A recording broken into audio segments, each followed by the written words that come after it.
Naxals free రాష్ట్రంగా ఆంధ్రప్రదేశ్ అని AP DGP ప్రకటించారు.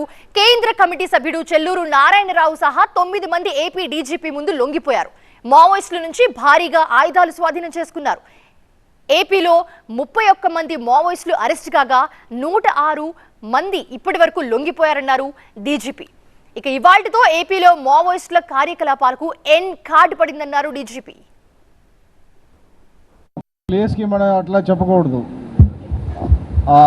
యాంటీ సోషల్ ఎవరు ఉన్నారు, ఆ ఎలిమెంట్స్ ఎవరు ఉంటారు, వాళ్ళకి ఇట్లా ఈజీ అవుతుంది, ఆ ప్లేస్కి వెళ్తారు వాళ్ళు. సో అంటే ఒక ప్లేస్లో ఉండరు వాళ్ళు, అది కూడా మీరు గుర్తుపెట్టుకోవాలా.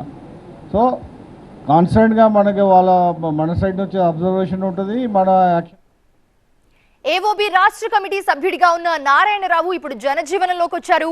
మావోయిస్టు పార్టీలో స్టేట్ మిలిటరీ కమిషన్ సభ్యుడిగా సిఆర్సీ 3వ కంపెనీ కమాండర్ నారాయణరావు పనిచేశారు.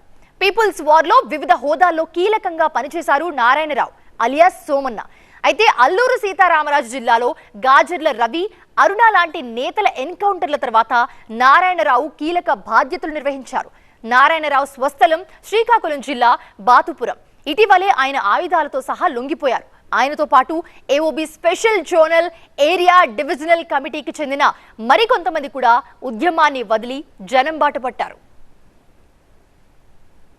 నేను మావోయిస్ట్ ఉద్యమాలకు వెళ్ళినప్పటికీ పరిస్థితులు ఈరోజు చూసుకునేటప్పుడు పరిస్థితుల్లో చాలా మార్పులు వచ్చాయి. అభివృద్ధి సంక్షేమ కార్యక్రమాలు ఈరోజు గ్రామీణ ప్రాంతాల వరకు కూడా వెళ్ళడం అనేటువంటిది ఒకటి మనకు అక్కడ కనిపించినటువంటిది.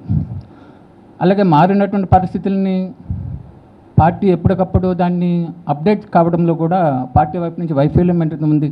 సాయుధ పోరాటాన్ని అనేటువంటి వైపు కాకుండా సాయుధ పోరాటాన్ని వదిలిపెట్టి జనజీవన సంస్థలో కలిసి ప్రజాస్వామ్యబద్ధంగా నా కార్యాచరణ కొనసాగిద్దాం అనేటువంటిది ఆలోచనతోనే మన ఏపీ పోలీసుల ఎదుట వచ్చి లొంగిపోవడం అనేటువంటి జరుగుతుంది.